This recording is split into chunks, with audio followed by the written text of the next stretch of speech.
بە ڕاشکاوانە بە وەزارەتی دارایی و بە حکوومەتی هەرێمی کوردستان ئەڵێن ئەگەر 4 و 5 مانگ موچەی خاوەن پێداویستە تایبەتەکان دابەش نەکرێ ئێمە بەدەر لە یاسا بەدەر لە ڕێنماییەکان سەدان و هەزاران کەمەندامەخەینە سەر شەقامەکان و ئیتر بەڕاستی بەرگەی ئەم برسێتی و بێپارەیە ناگرین لە کاتی خۆیان چۆن بڵاوتان کردوتەوە موچەی خاوەن پێداویستی دابەش بکەن و لە هەمان کاتیشا ڕای ئەگەێنین ڕێکخراوی بینای هەشەش ڕێکخراوەکانمان ئامادەی وەرن موچەی تیا تەوزیەکەن ڕێکخراوەکان بۆ خۆتان چی لێ ئەکەن لێ بکەن وەرن موچەی بۆ تیا تەوزیەکەن ئێمە ئامادەین ئەگەر بەوەش ڕازی نابن بیناکانمان بەرن بۆ خۆتان لە ڕێگەی نوێنەرانمانەوە لە ڕێکخراوەکان ئامادەین هەموو ڕۆژێ 3000 کەس موچەی ئەم شارە دابشکەین بە ئۆتۆمبیلی خۆمان بە پارەی خۆمان بە هیلاکبوونی خۆمان بە ستافی خۆمان تکایە هیچ موبەڕیرێک مەهێنەوە هیچ مەوبەڕیرێک مەهێنەوە بۆ دابەش نەکردنی موچەی خاوەن پێداویستی تایبەت بیناتانەوێ ئەوە بینە ئۆتۆمبیلتانەوێ لە خزمەتانین خەڵکتانەوێ خەڵکمان هەیە ماڵ بە ماڵ موچەکانیان بۆ ئەبەینە ماڵەوە بەڵام کەمەندامان و خاوەن پێداویستی تایبەت لەو نەهامەتیە بەدەرکەن بەڕاستی ئەوەی ئێمە بینیومانە ئەوەی ئێمە بیستومانە ئەو نامانەی بۆ ئێمە هاتووە لەم چەند ڕۆژەدا بەڕاستی مەرگەسات ڕووی کردوتە ماڵی خاوەن پێداویستی تایبەت یعنی منطقی تیانە خاوەن پێداویستێکی تایبەت بەڕیشی سپیەوە لەگەڵ حورمەتم ئێمە هیچ نی لە ئاسی گەورەی ئەوانە بە ئێمە بڵێ بە قوربانی پێڵاوەکان تا 5 کیلۆ برنجمان بۆ بنێرن بە قوربانی یەک بێکی پێڵاوی سەرۆکی ڕێکخراوەکان بین کیلۆیە شەکرمان بۆ بنێرین لە پێناوی چییە؟ لە پێناوی چییە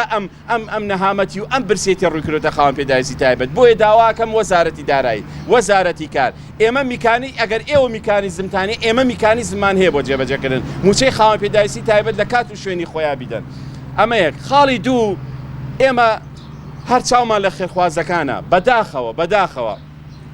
سەدان پەرلەمانتارمان هەیە سەدان وەزیری خانەنشین و وەزیرمان هەیە سەدان لیوای تایبەتمان هەیە کە بە 5 میلیۆن و 6 میلیۆن خانەنشین کراون بڕوا ئەکەن هەتا ئێستا لە هەموو حکوومەتی هەرێمی کوردستانە تەنها کاک ڕێباز حەملان هاوکاری شەسە خێزانی کردووە یەک پەرلەمانتار یەک وەزیر یەک خانەنشینی 5 میلیۆنی هیچ کەسێک هاوکاری خاوەن پێداویستێکی تایبەتی نەکردووە بۆ هەرە بێ خێرخوازەکان بیکەن با هەریشیان موچەی ئەمانگەیان ببەخشیا بە خاوەن پێداویستی تایبەت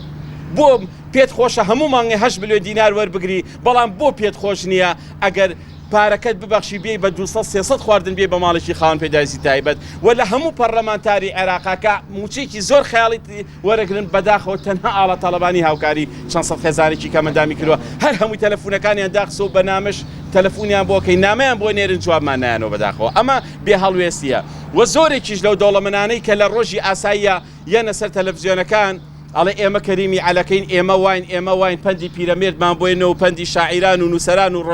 ڕۆمان نووسەکانمان بۆێننەوە بەڵام ئێستا تەلەفونەکانیان داخسۆ جوابی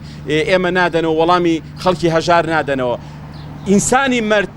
ئینسانی خاوەن ویژدان ئینسانی خاوەن ڕەوشت چ دەوڵەمەند بێ چ بەرپرس بێ ئەبێ لەم کاتانەیە دەرکەوێ ئەبێ لەم کاتانەیە قفڵی دەرگاکەی دانەخا و قفڵی قاسەکەی ماڵەکەی دانەخا بیا بە خەڵک بەڕاستی نەکەفن گیرفانی هەیە نە قبریش ڕقم حسابیتیایە ئەم کۆرۆنایە بەردەمی ماڵی هەمومانی گرتووە ڕەنگە وەکو وڵاتانی ترخوانە خواسە هەزاران کەس لەم شارەیە بمرن بە دەوڵەمەند و بە فەقیریشەوە بۆ نان خزمەتی هەژارەکان بکەن بۆ نان خزمەتی خاوەن پێداویستی تایبەتەکان بکەن بڕواتان بێ ئێمە ئەو خەڵکانەی کە ڕۆژان ئاسایی ئەبێتەوە قسە لەسەر خێرخوازیەکەن لیان قبول ناکەین